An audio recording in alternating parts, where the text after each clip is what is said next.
జమ్మూ కశ్మీర్ పోలీసులు 2 నిషేధిత ఉగ్ర సంస్థలతో ముడిపడి ఉన్న అంతర్జాతీయ ఉగ్ర మాడ్యూల్ను ఛేదించారు.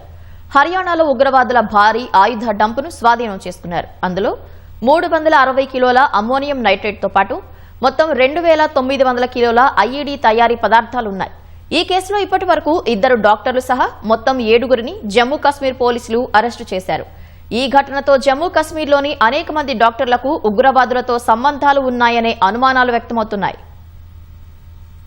జమ్మూ కశ్మీర్, హర్యానా పోలీసులు సంయుక్తంగా ఆపరేషన్ నిర్వహించి భారీ ఉగ్రకుట్ర భగ్నం చేశారు. హర్యానా ఫరీదాబాద్లోని అల్ ఫలాహ్ వైద్య కళాశాలలో భారీ ఆయుధ డంప్ను స్వాధీనం చేసుకున్నారు. అందులో 2 రైఫిళ్లు, పేలుడు పదార్థాలను తయారు చేసేందుకు నిల్వ ఉంచిన 360 కిలోల అమ్మోనియం నైట్రేట్ టైమర్లు ఉన్నాయి. పక్షం రోజుల క్రితం AK-47 రైఫిల్తో పాటు మందుగుండు సామాగ్రిని అక్రమంగా కలిగి ఉన్న కేసులో అనంతనాగ్ ఆసుపత్రి వైద్యుడు ఆదిల్ అహ్మద్ రాథర్ను పోలీసులు అరెస్టు చేశారు. తీగలాగితే డొంక కదిలినట్లు పోలీసుల ఇంటరాగేషన్లో అతడు కీలక విషయాలు వెల్లడించారు. డాక్టర్ ఆదిల్ ఇచ్చిన సమాచారం మేరకు హర్యానా ఫరీదాబాద్లోని అల్ ఫలాహ్ ఆసుపత్రిలో పనిచేసే మరో డాక్టర్ ముజామిల్ షకీల్ను అదుపులోకి తీసుకుని ప్రశ్నించగా ఈ విషయం బయటపడింది. పేలుడు పదార్థాలను నిల్వ చేసిన షకీల్కు అవి ఎక్కడి నుంచి వచ్చాయో తెలియాల్సి ఉంది. 2 డాక్టర్లపై UAPA కేసులు నమోదు చేసి జమ్మూ కశ్మీర్కు తరలించి విచారిస్తున్నట్లు పోలీసులు తెలిపారు. ముందు 360 కిలోల అమోనియం నైట్రేట్ను RDX గా, రైఫిళ్లను AK-47లుగా భావించామని, కానీ విచారణలో అవి కాదని తేలిందని వెల్లడించారు. one Karankop assault rifle with 3 magazines and 83 live rounds, एक pistol with 8 live rounds, 2 empty cartridges, 2 additional magazines.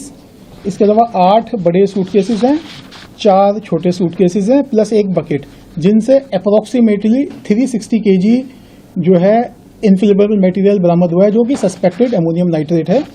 और इसके अलावा टाइमर्स 20, टाइमर्स विद बैटरीज 4, एक जो है remotes 24, heavy metal approximately 5 kg और walkie talkie set, electric wiring, batteries एवं अन्य इस तरह का जो कॉन्ट्राबैंड मटेरियल है वो रिकवर किया गया है. RDX वाली जो बात आ रही थी वो नहीं. हाँ, RDX वाली बात गलत है. It is not RDX. AK-47 वाली sir it is not AK-47. मैंने बताया it is basically Karankop assault rifle.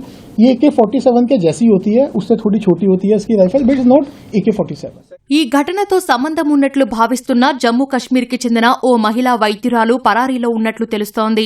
ఆమె వాహనంలోనే AK-47 రైఫిల్ లభించినట్లు సమాచారం. ఈ ఘటనతో జమ్మూ కశ్మీర్లోని పలువురు డాక్టర్లకు జైషే మహ్మద్, గజ్వత్ ఉల్ హింద్ ఉగ్ర సంస్థలతో సంబంధాలు ఉండొచ్చనే అనుమానాలు వ్యక్తమవుతున్నాయి. ఈ కేసులో మరికొన్ని అరెస్టులు జరిగే అవకాశముందని పోలీసు వర్గాలు తెలిపాయి. మరోవైపు జమ్మూ కశ్మీర్లోని భారీగా ఉగ్రవాద వ్యతిరేక ఆపరేషన్ కొనసాగుతోంది. ఆదివారం ఓ మహిళతో పాటు 9 మంది అనుమానితులను పోలీసులు అరెస్టు చేశారు. శీతాకాలం కారణంగా ఉపరితల ప్రాంతాలైన రాంబన్, కిష్ట్వాడ్, దోడా, కటువా, రియాసీ, పూంచ్, రాజౌరి జిల్లాల్లో ఉగ్ర కార్యకలాపాలు సాగుతున్నాయనే నిఘా వర్గాల సమాచారం మేరకు భద్రతా బలగాలు నిర్బంధ తనిఖీలు నిర్వహిస్తున్నాయి.